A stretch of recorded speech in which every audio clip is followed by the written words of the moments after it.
Сәлем достар, пирожкилерін шықпай жүрсе, я болмаса дұрыс рецепт таба алмай жүрсеңіздер, осы рецептпен жасап көріңіздер, міндетті түрде бір жасағаннан күшті болып шығады. Бір үйреніп алсаңыздар, өте керемет жұп-жұмсақ пирожки. Духовкада да пісіруге де болады. Менің каналыма тіркеліп, жақындарыңызбен, достарыңызбен бөлісуді ұмытпаңыздар. Бізге шамамен 7-8 картошка керек болады. Өте кішкентай болса, бір 10 шақтысын алсаңыздар болады. Осылай жуып тазалап газымызде пісіріп аламыз. Пюре сияқты езіп, шамалы жуа салам десеңіздер, жуа осылай майға қуырып салсаңыздар да болады. Өте дәмді болады. Өзіме осылай ұнайтын болғасын жасадым. 150 грамм бөлме температурасындағы су, 150 грамм бөлме температурасындағы сүт, жылы, 2 ас қасық шекер, 1 шай қасық тұз. Мен мына жерде 2 есе жасап жатырмын, көбейтіп. 10 грамм ашытқы. Я болмаса 1 шай қасық салсаңыздар да болады, толтырмай. Осылай жақсылап араластырып аласыздар.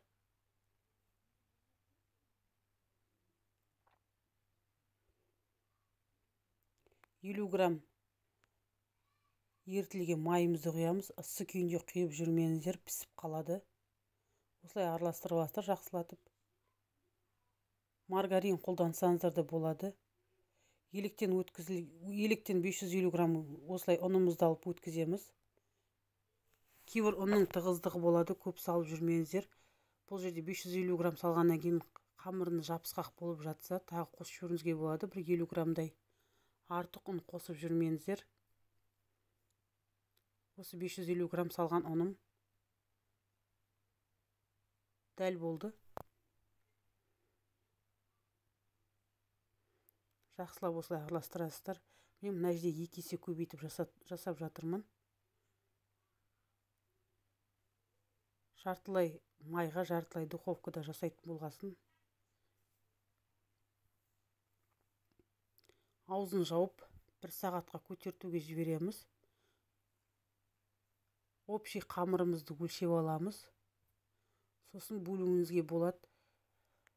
Негізі кішкентай шамамен алам десеңіз, 50-60 граммнан бөлсеңіздер болады. Манағы жуамызды қостық картошкамызге. Бұрыш салып, қамырларымызды жайып, ішіне салмасын салып осылай жаба береміз. Менікі өте үлкен болды. Негізі кішірейтіп, орташа қылып жасасаңыздар да болады.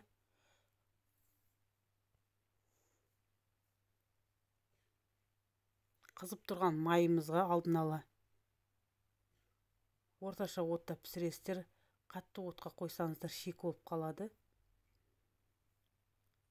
Әбден кішкене елеп болған соң шамалы көтертіп 10-15 минутке қойғандарыңыз жөн, көтеріліп жақсы піседі. Енді қазір мен духовкаға пісірейін деп жатырмын, жартысын.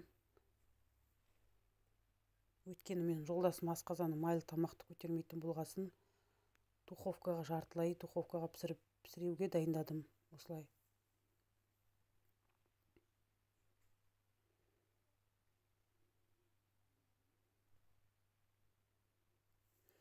Бір жұмыртқа үстіне шамалы сүт құйып осылай жағып шығамыз.